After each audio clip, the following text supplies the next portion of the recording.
stream, and I believe we are on Facebook. It's still Friday, May 8th. The day hasn't changed in the last 2 hours from when we talked to Wes. So now we are going to have a Facebook Live, which initially, just for everybody's benefit to know, we had scheduled an actual debate between the two candidates running in Iowa Senate District 3, which is Senator Lynn Evans' current seat, and he's being challenged by Shane Bellafy. I hope I pronounced that right. Um, we had this scheduled for April 28th, and Shane had to reschedule. We had it scheduled for today at 11, and I got a text at 10:37 saying that a meeting ran long for Shane and that we it wasn't going to work again. So because of that, and because early voting starts May 13th, we're just going to go ahead and proceed with Senator Evans. Senator Evans, thanks for your time. We're going to start and welcome you, but also let people know where Senate District 3 is because sometimes people don't always know which legislative district they are in. So, for everyone's benefit, this is Senate District 3. I'm going to run through some of the towns. Senator Evans, if you want to pander to any specific communities, you can mention those as we go, but this is a big geographic district. It encompasses Storm Lake, Cherokee, Aurelia, Alta Newell, kind of in the southern part. You go up north to Ocheyedan, Sibley, Ashton, Sheldon, Harris, Sanborn, Hartley, Primgar, and then a bunch of small towns right there in the middle section. Senator Evans, it's your chance to pander to any of those smaller towns that you might want to get votes from. Yeah, it runs all the way from Newell in the far southeast corner, and then it wraps around all the way to the Minnesota border. So most of 5 counties. I've lived in this district and worked in this district for a long time as a school superintendent. So I was in Hartley, Melvin, Sanborn, which was Osceola County and O'Brien County primarily. And then when I came down and was with Aurelia and then Alta Aurelia, that's Cherokee County and Buena Vista County. Of course, I grew up in Aurelia, and my wife, Midge, we've been married 42 years. She grew up in Alta, which is also in this district.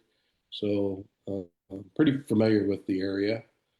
What I really like to do is get around to some of those smaller communities, try to get to as many of those as I can. They love to see their elected officials show up.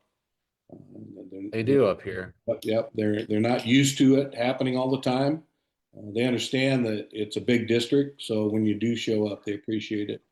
And I love to hear from people, not just in Spencer and Storm Lake and Cherokee, but a lot of those smaller communities as well. They're important. Their ideas are important. Their input's important. So I think they feel forgotten sometimes. Now you're the incumbent. Uh, this is your first term you're getting under your belt, right? Because you guys get the 4-year terms. You're the big shots in the chamber in the Senate. Um, uh, Tell us a little bit about why you first ran for office, and now tell us why you're running again. Well, the reason I ran originally, as I said, I was a school superintendent for a number of years, and I just saw changes happening in education. I couldn't support some of those things that were coming down. Lived through Governor Culver's big 10% across the board cut, and then some of the social issues that were being pushed down onto the public schools. And it got to the point, as a superintendent, my job is to um, work with the school board, advise them. And if I can't get behind something that really we're being pushed legally to adopt, and I have to give advice and guidance to a school board, and it's in violation with my own personal worldview, then it's time for me to step aside and try to change things from outside the system because I felt limited in what I could change within the system as far as those things were concerned. You have quite a bit of ability when you're a school administrator, especially in that superintendent's role, to set the culture and the climate of a district. But when your school attorneys are telling you you really need to adopt certain policies that you disagree with, Otherwise, you are leaving your school district and school board members open to litigation. I just felt an obligation to step aside and try to get myself into a position. Not necessarily was I thinking an elected position, but being an influence outside of the education system for the better. And it's Yeah. not only things that impact public schools, but it impacts private schools and homeschoolers as well. So The that was my biggest motivation. That, and I grew up in this district. I spent a majority of my career in this district, and it this area is who shaped me as a person. I mean, I just want to give back to the people who lived here and made me the man I am today. yeah. The first topic that usually comes up during this is the eminent domain for carbon capture pipeline issue. And I that's haven't an heard issue about that that one yet. that is an issue, obviously, that as one of the dozen or so senators who were willing to withhold their vote on the budget last year in order to force a vote for protections for property owners, you know something about. And again, this session, the Senate chose not to do anything in terms of that issue. Tell us a little bit about that. I guess maybe you have some perspective in terms of why there was an appetite last year to force the issue, but from the outside looking in, obviously based on results, nothing got done on it this year. Yes. Do you want me to walk you through a little bit of the history over the last 5 years I or think, so? yeah, I mean, I think whatever you think is relevant for people to know. Yeah, this started even before I was in the legislature. Um, Really trying to work the legislative process. And I give a lot of credit to Senator Jeff Taylor because he really took this on early, came up with some really good pieces of legislation. We were handed good pieces of legislation that came over from the House as well. That was largely unfruitful. They just literally died. They made no movement at all once they got to the Senate. So last year, not this past session, but the year before, enough was enough. We took what I would describe as more extreme measures, and we only needed 9 at the time to actually I think it was less than that to block anything, budgets or appointments, all that stuff, and force a vote on the floor. We had a bill that made it through from the House. It was taken up in subcommittee and then amended in committee greatly, strike through amendment that it did allow for the use of eminent domain. Um, we wanted the unamended bill to come to the floor. And it wasn't like it was a sneak attack or that we did anything in secrecy. We went and talked to the majority leader and his staff, who was also there. We talked it through with them. We had a signed letter that I think you published eventually, if I remember right, and a few others. But we did give them some time to consider it before going public with it. And the end result was we did get it to the floor. It passed through the Senate with bipartisan support, made it to the governor's desk, and was vetoed. So during the interim and leading up into this year, a few of us thought, okay, the typical legislative process obviously isn't going to be fruitful. Um, Forcing it to the floor for a vote, not only did that create some dissension in the chamber, which I'm not down there to make friends necessarily, just so you know. I would hope people respect me for my stances and that I do a pretty good job of explaining where I stand with people on things. Um, but there was no guarantee if we forced something to the floor again this year that it was going to get signed. We weren't confident that that was going to happen. So we took a different approach this year with new leadership and some changes in the Senate. We were assured that we could come to the table in the negotiations. And to Senator Clemish's credit, he did allow that. So there was a number of discussions and meetings that the public isn't necessarily aware of that went on throughout this legislative session.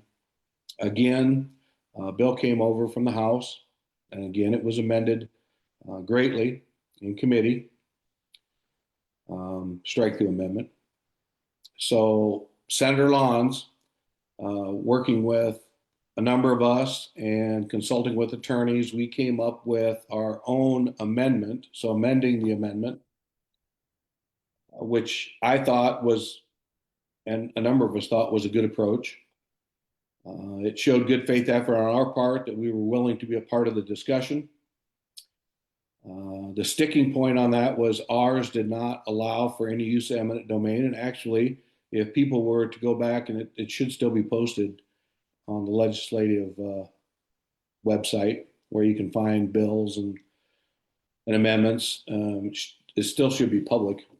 I know a lot of landowners weren't necessarily in agreement with our angle, but it gave broad protections for landowners, and it really reformed the way the IUC functioned. And when you submitted your plan for approval, your permit, that discussions could be held prior to the submission. So now you have to go in with your permit application, and your route or your plan is already on paper.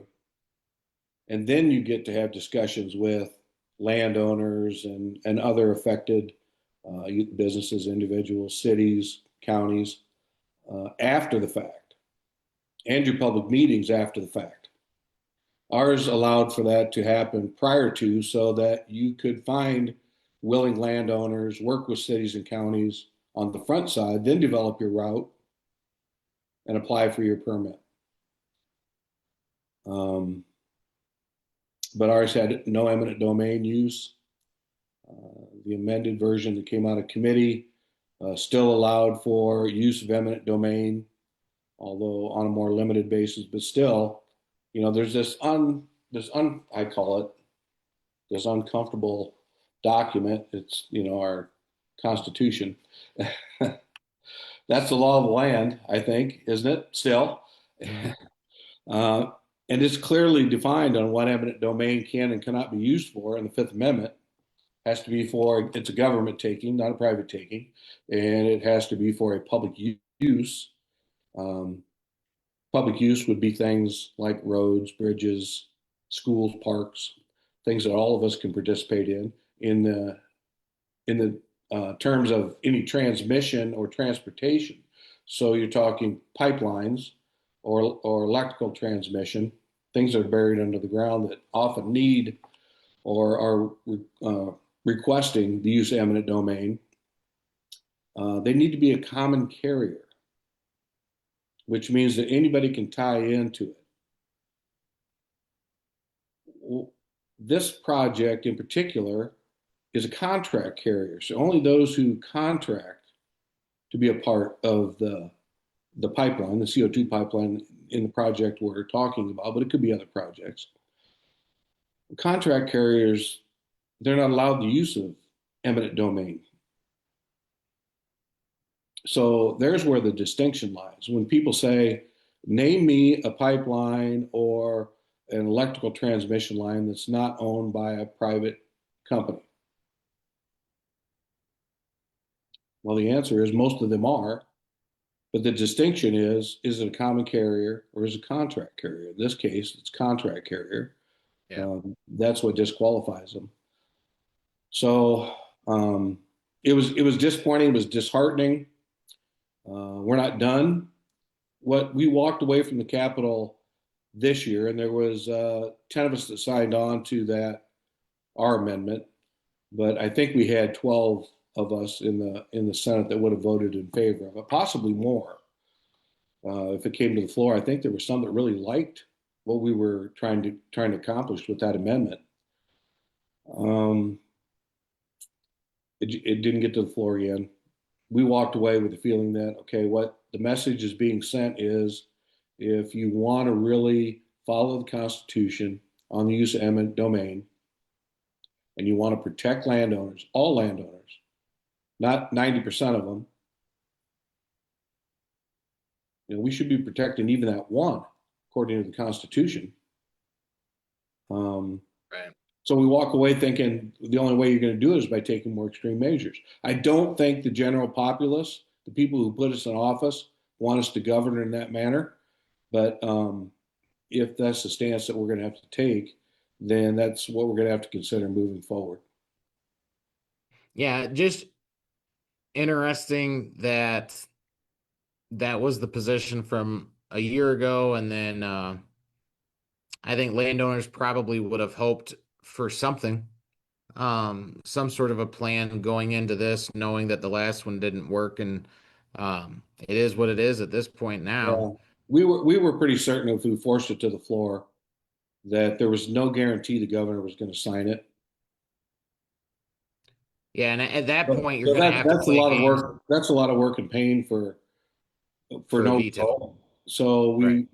that's why we tried a different angle this year. I know it wasn't nearly as public, certainly wasn't flashy and captured headlines and sold newspapers like last year's, but we're going to take a different approach going into next year.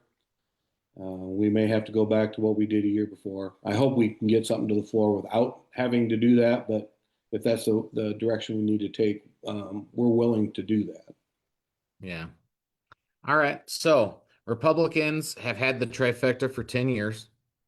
Um, Anything that Iowa Republicans wanted to get done politically in the last 10 years has and hasn't gotten done is because of the Republicans. So tell me, um, and I guess we just spent a significant amount of time on the eminent domain issue. Maybe there's another one that you feel really strongly about, like, hey, we should have addressed this at some point in the last 10 years, and this is a priority for me if I get another 4-year term. Yeah, we addressed through legislation some of the books in schools that kids really shouldn't be having in their hands, and you've shown some of those. I'm uncomfortable showing those in public, although I have, pictures and excerpts from those books. Um, when you're teaching kids pictorially through what I would say is like graphic novels, comic book type um, pictures in these books, directed obviously at youth, um, they have no business in our public schools. So we were able to pass that bill. It got held up in the courts, but eventually it made it through. So it's law now. But the next thing that has come up, and you're very familiar with it, but it's come up, I've heard of a number of public libraries around the state that are still allowing these for anybody who walks in to check out or to sit in the library and read.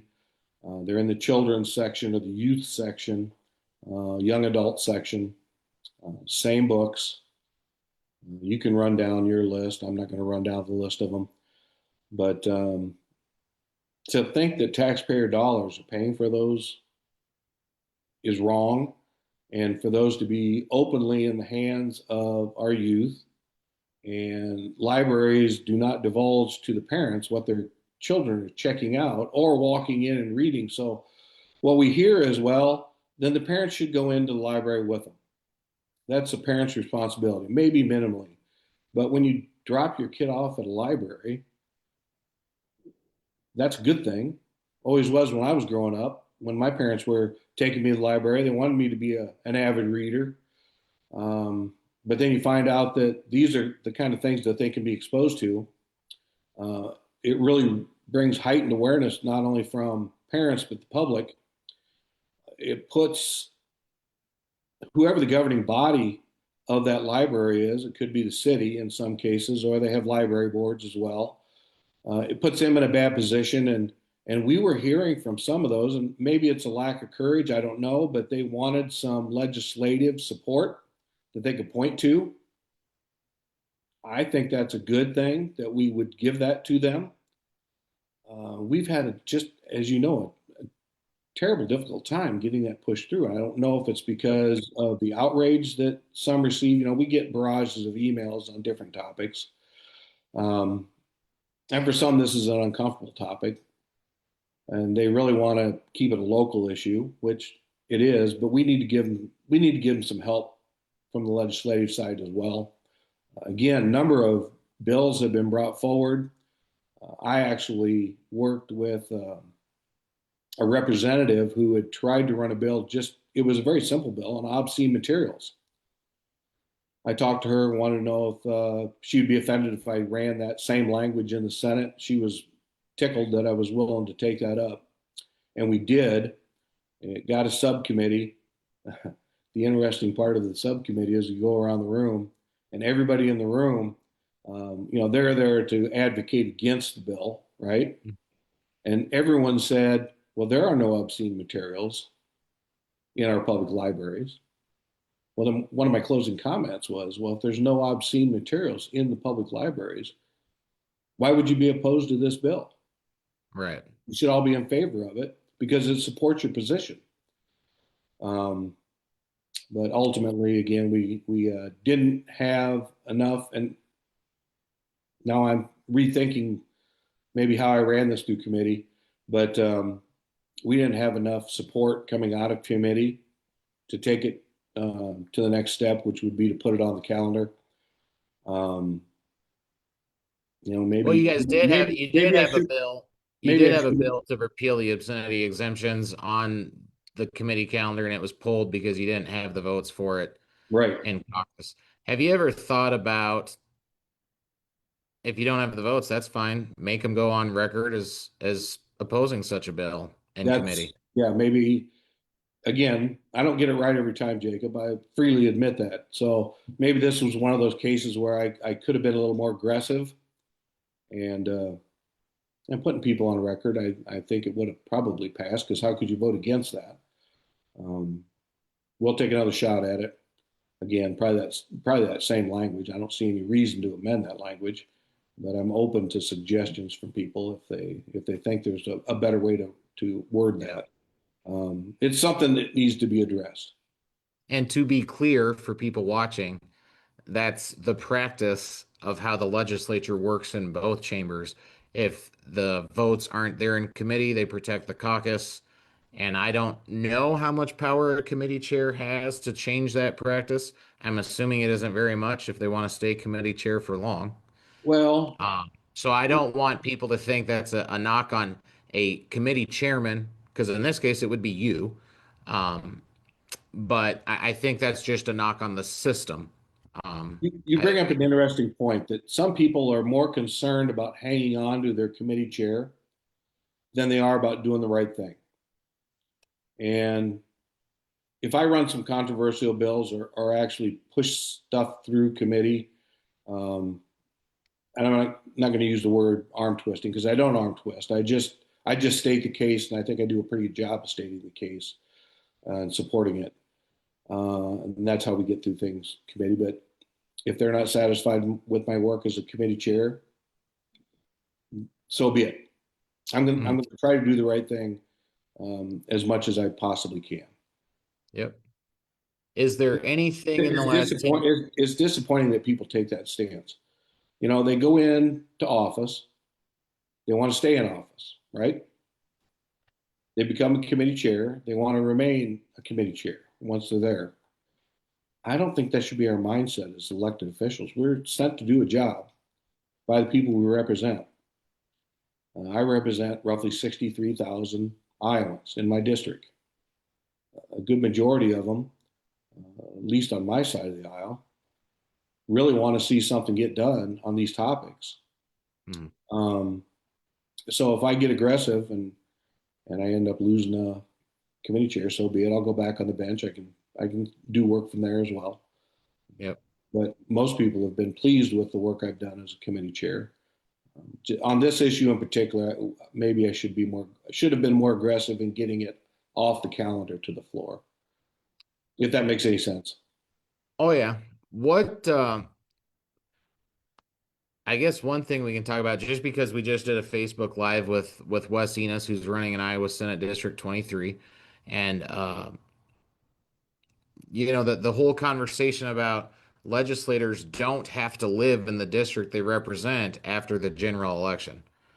Is this something that you guys, and when I say you guys, I mean the legislature, all realize and embrace and think is right? Or is this something you think that the legislature as a whole should look at and say, if only eligible electors in that district can sign a nominating petition for somebody, maybe the person they're signing the nominating petition for should also have to be an eligible elector who lives in that district?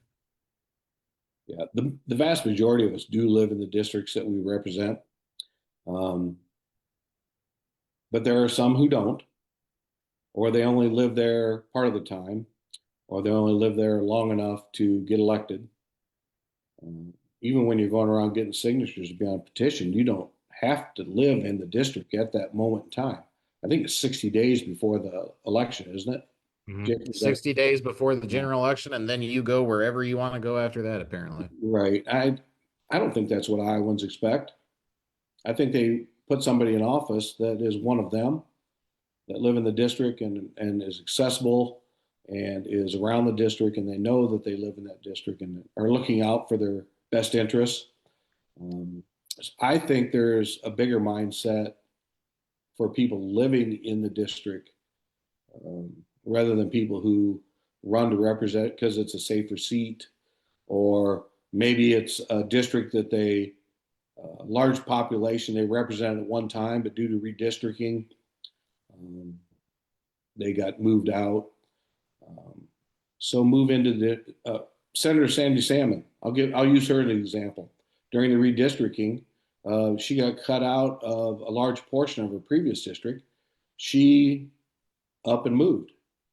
Her and her husband sold their home and moved into the district so that she could represent the biggest block of people that she was representing prior to the redistricting. That's how it should work, in my opinion. And if you're not willing to make that move, then run in the district you're living in or choose to step aside. I think most people would agree with me in that line of thinking. Yeah. All right. So now we'll kind of get into the issues portion of it. We don't have to do the eminent domain carbon capture pipeline thing because we hit that one. Let's start with taxes. You guys, I don't have to tell you because you were there, I think. There were some that weren't. I was But there. you guys, yeah, you finished session with a very long, um, 34-hour type of marathon. And within there was a property tax reform bill, which I tell people all the time, like bills like that are that big and that expansive and that not earth-shattering, but like taking on something like that, it's going to take some time to really find out exactly what it does and exactly what the impact is. Um, is there anything else that can be done or should be done about property taxes? And then on income taxes, where do you see the state ending up? Well, right now we're at the income tax. We're at a 3.8% flat tax. I know there was a goal to get that down lower than that. Um, so I would imagine that that's going to still be a consideration moving forward. It's a good thing to allow taxpayers to keep more of their money in their pocket. I'm a firm believer that you know better how to spend your money than the government does. But there are services and things that the public expects from not only their state government but their local governments that's going to require some revenue. Um, so we need to move cautiously and judiciously as far as moving forward on lowering that and what that looks like. As far as property taxes go, yeah, this was a big bill. I think it ended up being 84 pages long or something like that. A lot of negotiations back and forth. We've been working on this. I can't say I personally have been working on it, but Senator Dawson has been the consistent one at the table throughout this whole process. And we've had some House members who have worked very hard on this. Um, Representative Kaufman worked on this for a long period of time. And then when he moved into his new role, I think it was Representative Carter Nordstrom, who ended up being the Ways and Means chair. And I know he put a lot of work into this year as well. We had differing philosophies on how that should work. Hard cap, more flexible, soft cap um, was the big sticking point. And you're exactly right. We got something passed. I'm satisfied with what passed to this point, but we all know that until we get more feedback as this is put into action, it's going to need some tweaking up. This is a major reform. I know it's been sold as a patchwork. That's not what we ended up with at all. This is a major property tax reform as far as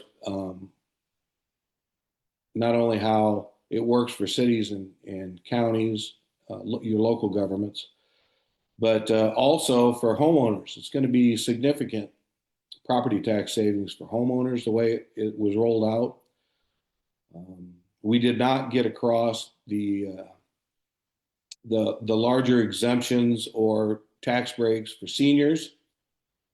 Um, so that's something I think we need to keep considering. Although surprisingly, and it was just this year, and I have a lot of forums, as you're well aware, and go spend a lot of time at coffees and meeting throughout the legislative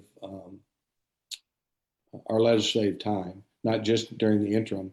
And what I started hearing from seniors is they were concerned that a complete exemption of property taxes could be harmful. They still want their potholes filled. They still want the snowplow to come by their house. If they have an emergency, they want EMS services and fire services to show up in a timely manner. And they were also afraid that the burden was going to be shifted on younger families. And we want to encourage younger families to not only remain in Iowa and move to Iowa, but be able to afford purchasing a home. So I just thought that was some interesting feedback uh, from senior citizens. I think that we should still be looking at ways that we can reduce that burden on seniors. A lot of them are on fixed incomes. We were actually taxing them out of their homes the way the old system was working. Right. So when Yeah. we move forward, we get back in the session, I would imagine we're going to see some tweaks and adjustments to that bill, let that piece of legislation moving forward based on that. But I think we came up Budget, with a pretty good product. yeah, budget wise, you guys, Iowa is spending a lot more money than it's bringing in, but you're able to do that because of the budget reserves. Now, those reserves only last as long as they last, and they won't be there forever. So, knowing that, what's the solution going to be moving forward if the revenues the state brings in don't grow by more than $1 billion? Because right now, I think the deficit we're running is more than $1 billion a year. What is going to happen, or what should happen? What should Iowans be prepared for once those reserve funds are gone? Are we cutting spending? Are we raising taxes? Like, what's the plan? Yeah, that's a great question. Um, and there, honestly, I haven't been included on any serious conversations on that, although I have had serious conversations with other legislators about it. Um, what we're using right now is the taxpayer relief fund, which was set up because we were collecting more taxes as a state than what we were needing. So we put those into a separate reserve fund, and we've been using those to help us buy down income tax primarily. Um, but as you dip into that, that's not a never-ending resource. There are some tweaks we made this year to some of our um, taxes that will add a little bit of money back into the taxpayer relief fund moving forward. But as you saw this year, we only raised the budget. I think it was 1.45% if my math was correct. So we're trying to keep a thumb on spending. The biggest raise in spending really was pushed down to us from the federal government on Medicaid. We had an obligation that we had to come up with those dollars somewhere. So you're not going to have that pressure as much moving forward. What a lot of people don't realize is that 80% of our budget is in the education budget and in Medicaid. Yep. So we're operating on a little over 20% of the remaining budget for everything else. It's in my mind that, and I'm a fiscal conservative, so I'm all for trying to maybe make some cuts to our budget, or which is that sounds like a dirty word to a lot of people, but we have to put better controls on spending until Yeah. until the curve on the revenue, and it will, bends back up, because we've made Iowa a pretty tax-friendly climate, not just for homeowners, but for business and industry as well. We're going to see some results of that. I would like to see our state be more aggressive about attracting and retaining businesses. We've missed out on a couple of opportunities just in the last few years on getting some what I thought was a pretty good industry in the state of Iowa. Um, so that would be helpful. Yeah. And you know that, so Education wise, education wise, school choice, education savings accounts, obviously a big change in the state the last few years. I think this is the first full year or the first year that they're 100% in effect and available to families. Um, you can choose how you do this because obviously you voted against the program at the time. I know why. I'll let you explain to the people why, so that I don't have to mansplain to a fellow man uh, why you did what you did.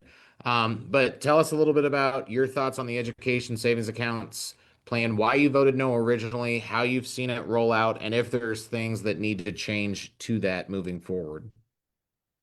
yeah, the education savings accounts. When you look at the total budget, it's only 3% of our total budget goes to education savings accounts. 3%. Public education itself is roughly 44, 45% for pre-K 12. And then you throw in higher education, community colleges and universities and those things. We're well over half of our state budget goes to education in our state. So that's a pretty large commitment to education. I think Iowa has always prided itself on how we educate our children, and giving parents a choice is a good thing. Mhm. My first year down in legislation, one of the first votes I had to take was on ESAs, and it did not take into account those students who have special learning needs. Private schools are private for a reason, and they should have a say in who attends, who they accept.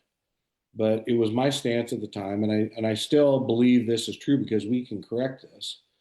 That if your child has a special learn, let's say you have two children, and one is a special learning need, and the other one doesn't. Well, the one without the special learning need was guaranteed, as long as you met the other requirements for that private school, that they were probably going to be admitted. If your child had a special learning need, there was no guarantees that that child was going to be admitted.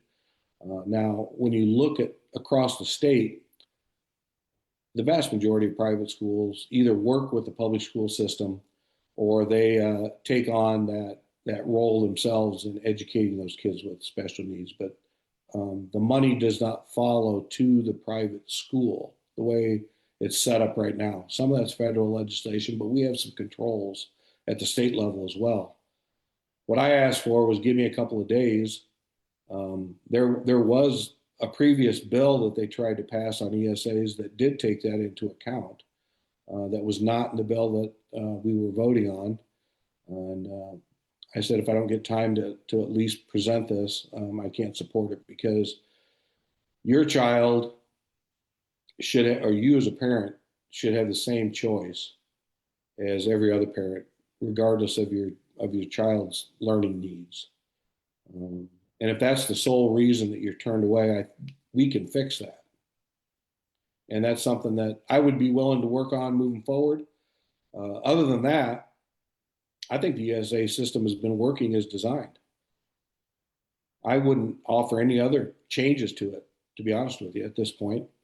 I kind of had a a history of working well with homeschool parents. I don't see this as any different. When I was at HMS, we worked closely with Sanborn Christian on a number of things in a positive manner. Um, so I think there's this divide that's been created between private and publics that really shouldn't exist. The public schools should embrace this.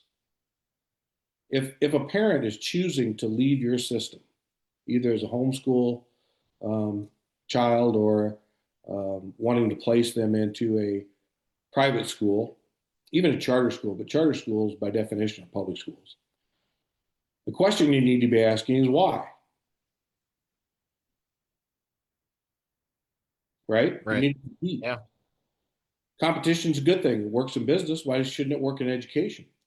And if there's something you can correct as a school district at the school board table or as an administrator or in the classroom, why wouldn't you be willing to make those changes? Don't you want your system to be the system or your school district to be the school district of choice? Mm. That people want to be at and they don't feel that they have to be there. Correct. Correct. Yep. Um, so yeah, I don't propose any large changes. I think we need to keep on looking at if one, are special needs students being turned away? I think in largely they're not in a lot, especially the larger private schools.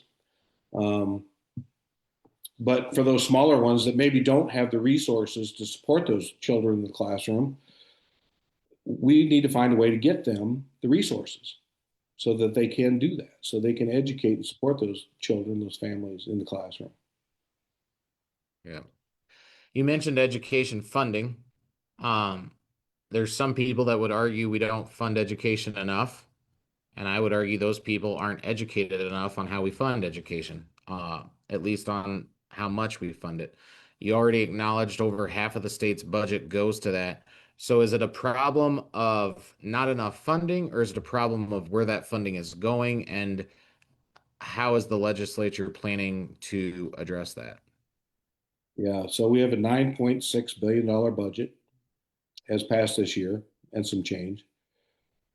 So if you just do the math, easy math, let's say half of it is going to education, although it's more than half.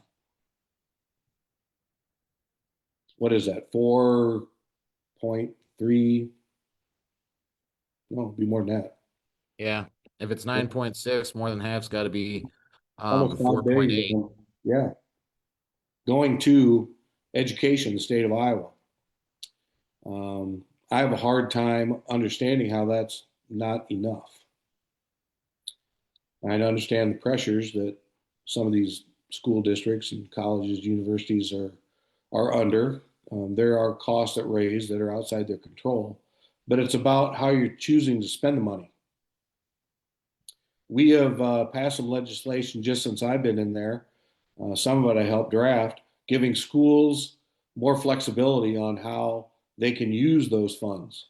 So you get not only your general fund appropriations, which is that roughly 8,000, it's a little over $8,000 per child now. But you also have categorical funds that come in, and you can only spend them within those categories. So we have passed legislation that makes it easier to, at the board table, um, with transparency, moving money from one category into the general fund or into another category. I think we need to continue to work on making those funds that are available once they meet the requirement of that categorical fund that they can shift it over for other uses in the education. Not, I'm not talking building projects and those things, but in the classroom. Um, we'll continue to work on that, and then that gives them greater choice in how they are putting those tax dollars to use. Because I'm convinced, and keep in mind, I was superintendent. I have run school budgets for a long time, always in the black. Um, Never felt that we were going to dip into the red. Actually, brought a couple of districts that I've most recently worked in out of severe budget declines and got them back in good standing and actually grew their budgets without cutting teachers, without cutting programs. you just have to make decisions at the board table on how you're allocating those funds. Um, I don't know that enough are willing to do that, or they dig enough into the Iowa code to understand where they can use those monies appropriately. Um, but no, we're spending, I believe, at an appropriate level. Yeah. Uh, Uh, the budget that this isn't going to play well, so I'm probably going to lose some votes on this. But I, I really wanted to start out at a lower negotiating point with school funding this year. We rolled out in the Senate 1.75, if I remember right. I was a little more happy with starting at negotiations at 1% or even 0% and working up from there. Um, and I think, we need to take a look at the budget as a whole and how we're spending as a state our money as a whole. Education is a huge portion of that. We can get Iowa back up to number one or near number one in the nation without throwing a whole lot of money at it.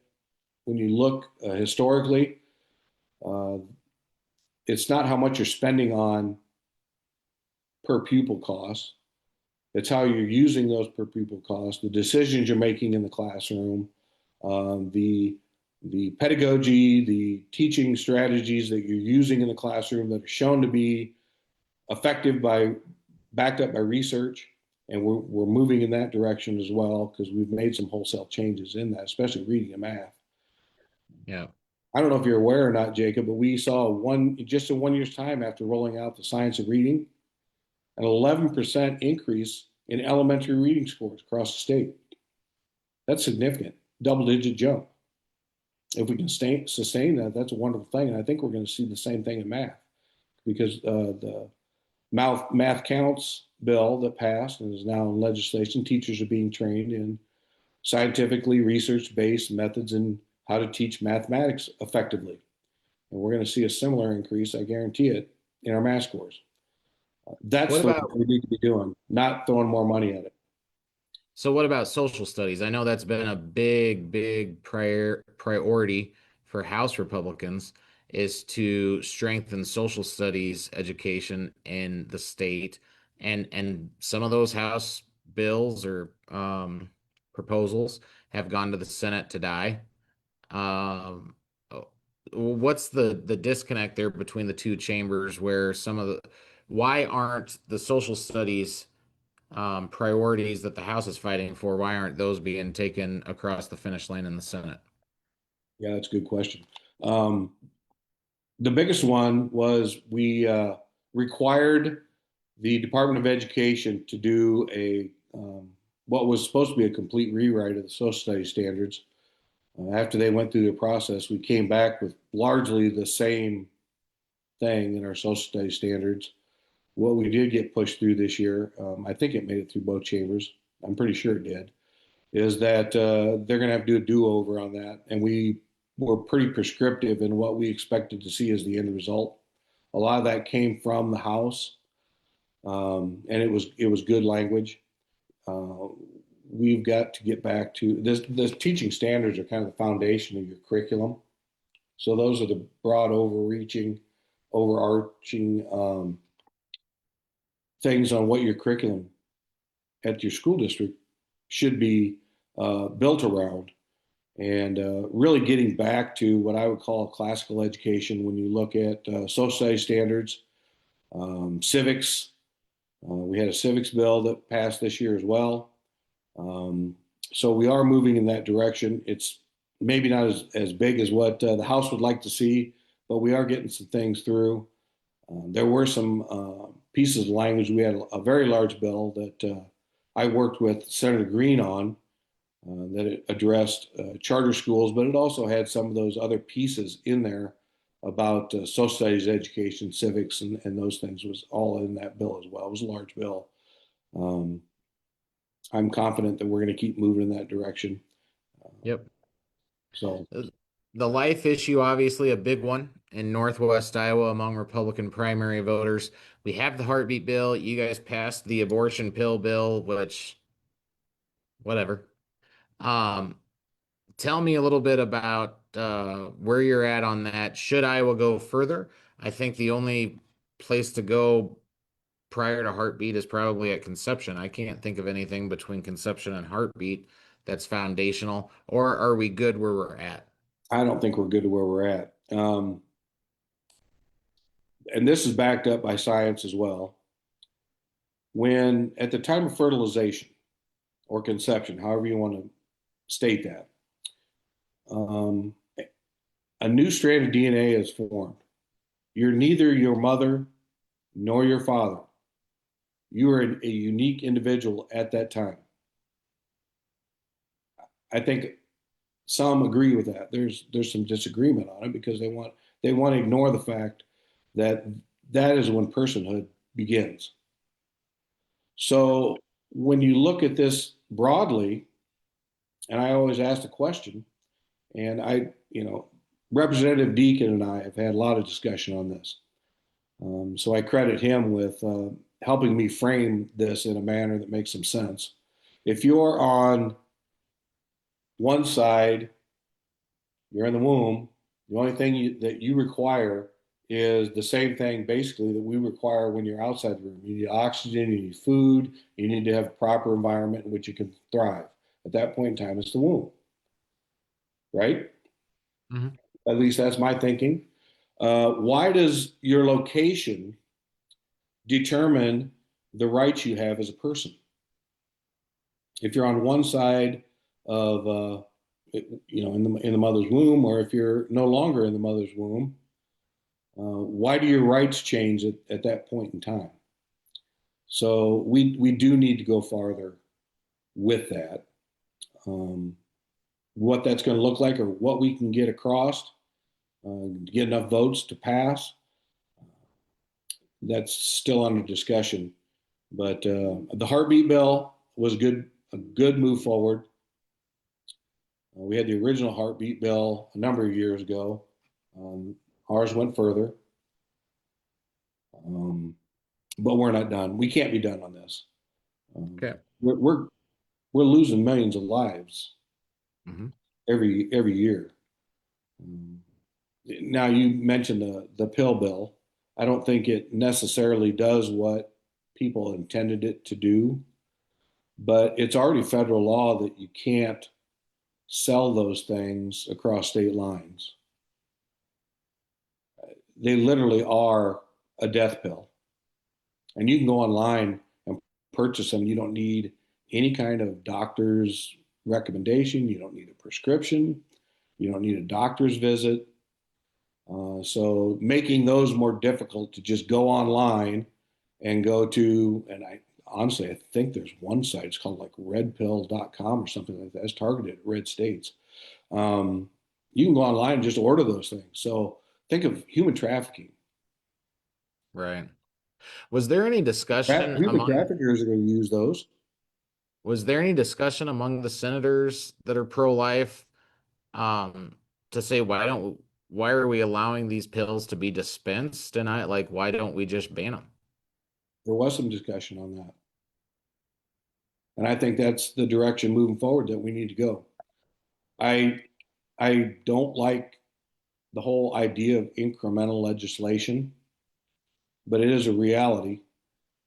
It's something we're going to have to take up again moving forward. Those things just need to be banned, period. Just especially because okay, soapbox, whatever. The dangers that are followed from using those pills, that has real consequences and can do real damage to the mother. And then there's a whole nother conversation about um whether, how do I say this? How it impacts our water and other things, which studies are being done, research is being developed on it, whether you want to believe it or not. There's a lot that those pills are impacting that may be more than just killing the unborn baby. It gets into our water supply. Um, I think there's already some evidence of that you can point to. Also, 1 in 10, so 10% of women who take these pills especially the ones that you just go online and purchase, because you don't know for sure what's in those necessarily, right? They have serious complications, Mhm. life-threatening complications. That's a reality, Yeah. which is another reason why we need to ban those things. I'm sure there are certain instances. I'm not a doctor. My brother is, but I'm not a doctor.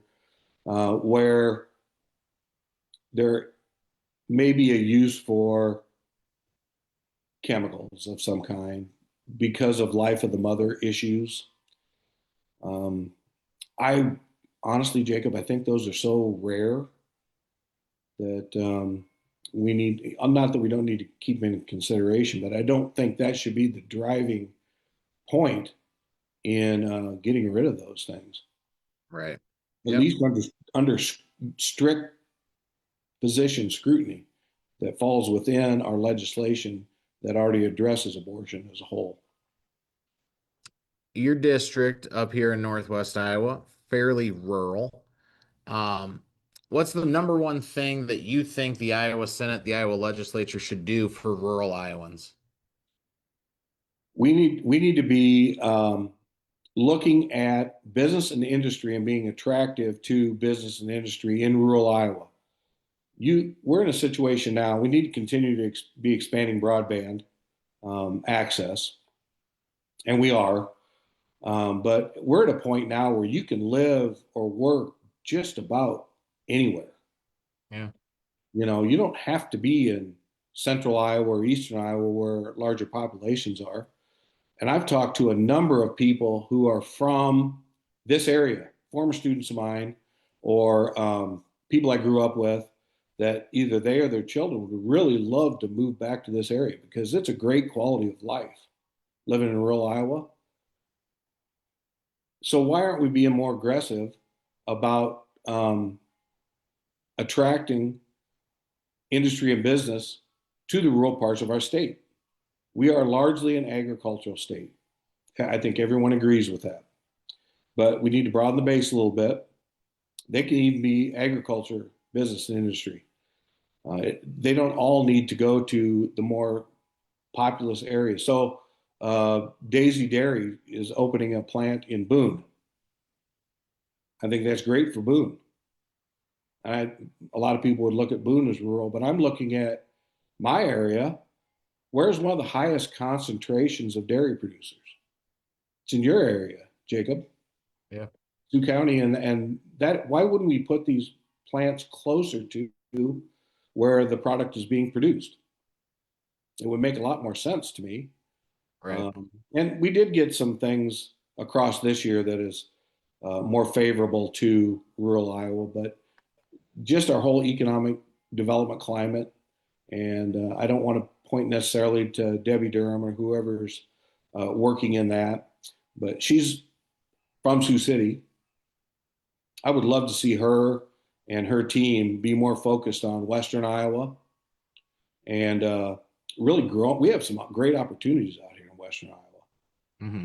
Um, being more aggressive about my part of the state, and I'm going to actually at some point in time I want to just have a sit down with her or someone from her team and really look at the opportunities that have been missed, why they've been missed, and what we offer in rural Northwest Iowa that we're just not taking advantage of. Right. One of the things that I know in your district, um, and maybe the neighboring district have really riled some people up is the wind turbines. And so you have wind turbines, you have data centers that people want to put in Iowa. Sometimes they want to incentivize these things through tax incentives. Tell us a little bit about where you're at on those. I'm never in favor of never ending subsidies or tax incentives. They can be a positive tool to get good projects started. Um, but when you look at things like renewable energy, when you look at things like data centers, which you mentioned, are they really building the economy or are they just taking advantage of the tax breaks? Renewable energy, and I'm a person who is kind of a above all type energy sources. So I'm not necessarily opposed to renewable energy. What I am opposed to is the taxpayers paying for that for the lifetime of those projects. Are they bringing jobs to the rural area? No, not necessarily. Once they're in construction, they are, but then once they're operational, no, it doesn't take a big team to keep those things going. Data Right. centers. Data centers are great when you're constructing them. They put tradesmen to work, but then once they're up and going, other than electrical contracts for maintenance, they don't employ very many people. So, what are they actually bringing economically to the region? I would say very little. And Iowa is right now kind of a target for data centers and adding more Mhm. data centers. Um, I'm not going to go into it today so much because I don't have all the information in front of me. I was planning on a debate. I wasn't necessarily planning on an interview, but Right. yeah, everything I'm seeing is there's a large downside to these massive data centers coming into the rural parts of the state. We really need to take a look at because they're not long term putting back into the economy. Yeah. They're servicing entities outside of our state. A lot of those have huge foreign investors. Hmm. So I have a Yep. lot of concern about the data centers. You guys have done a lot in the legislature the last 3 or 4 years as it relates to critical race theory, CRT, diversity, equity, inclusion programs, DEI, and education. There's still, uh, according to some legislators, there's still more to be done on that. Again, some of these bills have passed through the House and then gone and died in the Senate in your committee. Um, have you guys done enough as it relates to trying to, I don't know if you want to say eradicate or at least limit the influence from the DEI and CRT um, ideals in education, or do you plan to do more? We need to do more. Some of those bills that came over were just going back over plowed ground. To be honest with you, we have done some significant reforms with DEI and CRT, especially at our public university levels. What they do is though they just go rename them. They come back through the back door, um, which Senator Collins and I have worked to address, and we've worked not only through legislation, but we've worked with the Board of Regents because we have a favorable Board of Regents right now.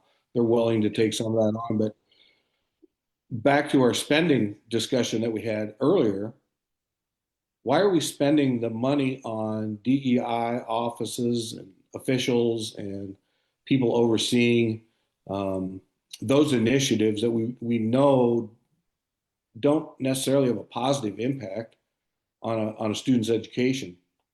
Why don't we get that money into the classroom? And if they're just going to continue to backdoor us on it and we continue to call them out, I think we're to the point where we just need to say, then we're going to take the equivalency of that money away from you. Yeah. If you're not going to spend it in the classroom, you're not going to put it towards programs that benefit Iowa. We get a lot of pushback on that. Uh, our region universities should be first supporting Iowa's needs, in my opinion, whether it's medical or engineering or what have you.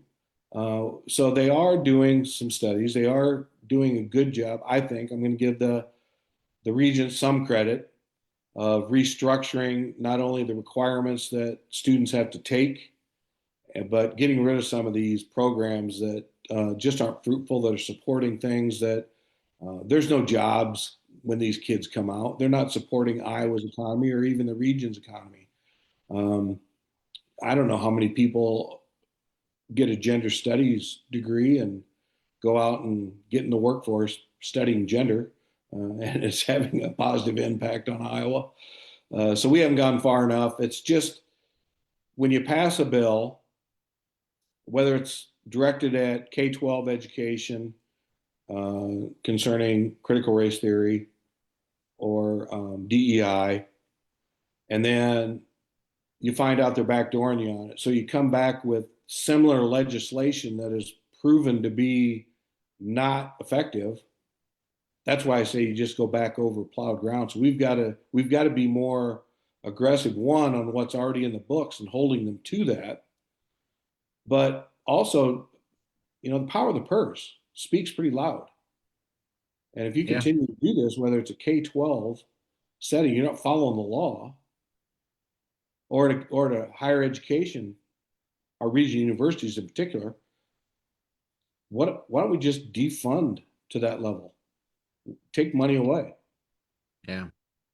What do you think in terms of Iowa's elections? I think we're probably ahead of most of the country.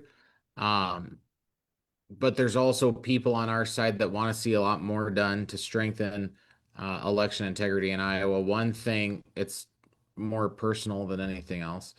I just struggle with the idea that we're so lazy we have to mail in our ballots that we can't. If you want to vote early, okay, then at least just go show up. What is it, 10, 15, 20 minutes, maybe a half an hour? Like, be willing to invest something into that because it is a right and it is a privilege and it is important. I don't think you have to literally mail it in. Um, are there things that you think we should do to strengthen our election integrity, or is everything pretty much fine as is? Having to show an ID is been a great move, in my opinion. Verifying who you are when you go in to vote. I don't see how anybody can disagree with that, although people do. Yeah. Um, and it's beyond me. Uh, One question I had, and honestly, this just came up recently. It's amazing the things you think about when you're in the shower. So, what day of the week do we hold our elections? Tuesday. Why? I have Tuesday's no work. idea. Tuesday's work day. I can't speak for the other party, but most Republicans have a job. And we do try to extend the hours so that you can get there either before work or after work. But in a lot of the larger areas, you show up after work, you're standing in line for a long time. That's disincentive right there, in my opinion. Why aren't we holding these on a Saturday? Mhm. Or why can't we make election day? And I'm just spitballing here, so just so you know, why can't we make election day a state holiday? Right. I mean, either of those, I think we should consider. I've always wondered why we don't vote on a weekend. Not that people don't work on weekends. There are people that work on weekends. Um, but it would certainly open it up to more voters to vote in person. We did tighten down the window of your mail-in ballots a few years ago, if I remember right. Mhm. I think we need to tighten those down a little further as well. At one, gosh, did this happen during COVID? I'm trying to think. But anyway, They sent out absentee ballot request yeah, forms to every yeah, eligible yeah, voter yeah, during yeah. COVID. Which was a huge overstep by our government. Mhm. Um, but where was I going with that? Um, Tighten down the window of of the mail-in voting and absentee voting. We need to go Mhm. back to there was a time you had to justify why you Mhm. were voting absentee, where now anybody can vote absentee.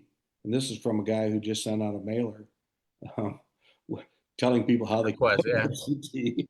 So a little hypocritical maybe, but you have to justify why you're voting absentee. So you are actually out of the state or you're in the military and out of the country. Um, some actual justifiable reasons to not show up in person. Now, data I've been shown is roughly 80% of Republicans do same day voting, Mhm. which is a good thing. I think everybody should same day vote if you can. But yeah, we can go a little further. We can tighten that down. Yeah. Those are some ideas I have. All right. So I only have a few more here because I want to wrap things up before we go too much longer. Um, this was supposed to be a debate. You referenced that. Your opponent had to reschedule on April 28th and then texted me 23 minutes before 11 today that the meeting went long and had to reschedule. So Right. I do I want to think make it clear. on the last one we received an email, and these might be legitimate, so just so you know. But we received the email after 1 in the morning, Yeah. the prior to that day's debate. Um, and then this one came in. I didn't get the notification, but I think you got a notification shortly before we were supposed to be getting Yeah. started. Uh, 10:37. again, might be legitimate, so I'm not saying it wasn't. There was Yeah. also a forum for all local candidates and state level candidates. Like my position, state Yeah. senator and representatives, held in Cherokee, put on by Farm Bureau, and he couldn't work that into his schedule either. Um, I guess I'm of a mind that if I can, I'm going to rearrange my schedule to be a part of these events. It's important to people. They want to hear from you. They want to hear from your candidates, especially if you can be in person because they want to be able to ask you questions in person. Right. Um, I prioritize them. I can't speak for everyone. I'm open to if he my opponent would like to do another Zoom event Mhm. debate. I'll do my best to work it into my schedule. Yeah.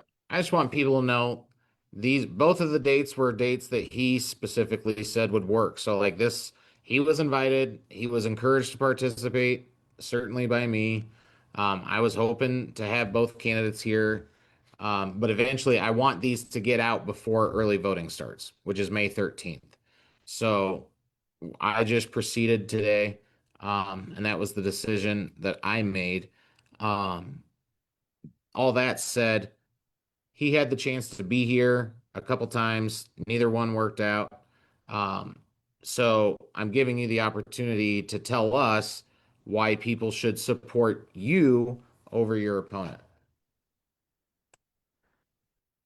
Yeah, thanks. I appreciate that. I think experience and leadership matters. Um, if you look at my voting record, it's roughly a little over 80% supported by conservative organizations. I have about an 80% conservative voting record. Um, I got dinged on the traffic cams, believe it or not, on one of them. And I voted no on that because I didn't want them restricted. I wanted them eliminated. But they didn't ask for the why you voted the way you did. I think that was a violation of our Sixth Amendment. Um, so I think you got a good conservative in office. I'm out. I'm available. I'm visible. I try to visit as many community events. I put on forums. I put on coffees. I want to hear from the voters. I want to put myself out there, even if you disagree with me. I don't get it right every time. And a lot of times I hold these things and people ask some questions and I go, huh, never really thought about that. Maybe I need to go back and take a different position moving forward on these things. That's what people want. They want people to represent them that listen and then take that message back to, in this case, the Capitol in Des Moines and be an advocate for them. That's what I've tried to do. You can see my stance on eminent domain. I'm not going to give up on that. Um, the fight we took on last year, that was a huge risk for the 12 of us. Um, some lost considerable power because of it. Now, one was stripped completely of committees, and it wasn't all because of that stance. It was because of he supported a couple candidates who are in primaries coming forward this year against incumbents. But the voice of their 63,000 people were silenced because they were moved out of positions where they had more voice.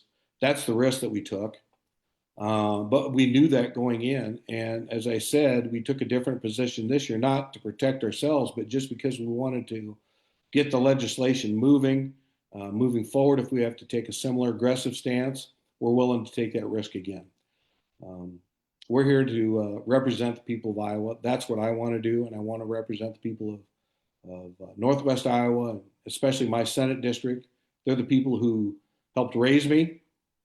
They've made me the person I am today, and I want to give back to them in every way I can. So I Mhm. appreciate their support all the way through. I've had a tremendous amount of support up to this point, and I'm asking for their vote come the June 2nd primary.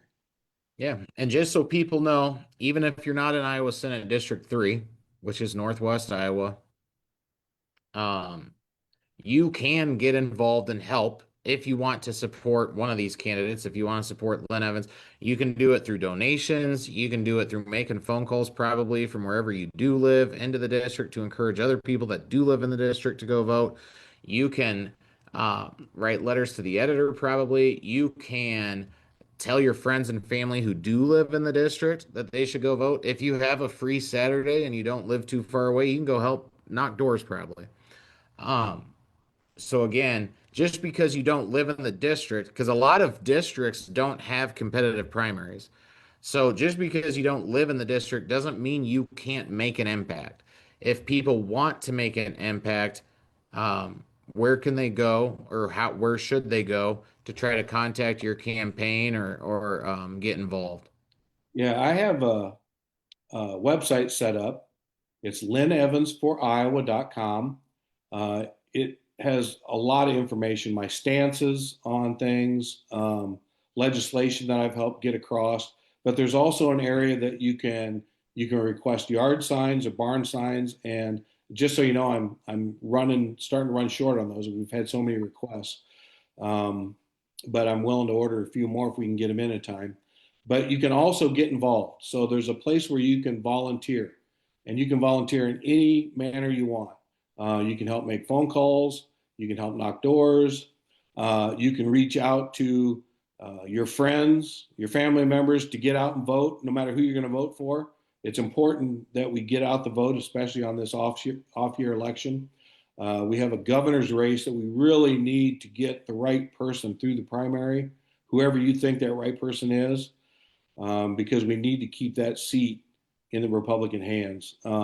If we let that swing over to the Democrat side, they may be playing themselves off as a moderate right now. I've worked with that individual. I've seen him. Well, actually, I rarely see him at the Capitol because he's hardly ever there. But he's not what he is portraying himself to be. Um, so a lot of the good legislation that people in my district have supported could be undone literally within a couple of years. Or the things that we still need to work on, which we've talked about today, um, are going to get blocked at the executive branch. And we certainly don't want that to happen. So I'm asking for your vote June 2nd. Go to lynnevansforiowa.com. You can read all about me, and that's where you can get involved in our campaign. And we are down to now roughly a 3-week run. So time is of the essence. Yep. All right, you guys, thank you for watching. Senator Evans, thank you for your time. We'll see what happens here in the next few weeks, and good luck. Thank you, and I appreciate the time, Jacob. And again, if my opponent would like to give us another date, I'm more than happy to jump back online and have that discussion again. All right. Thank you. Thank you.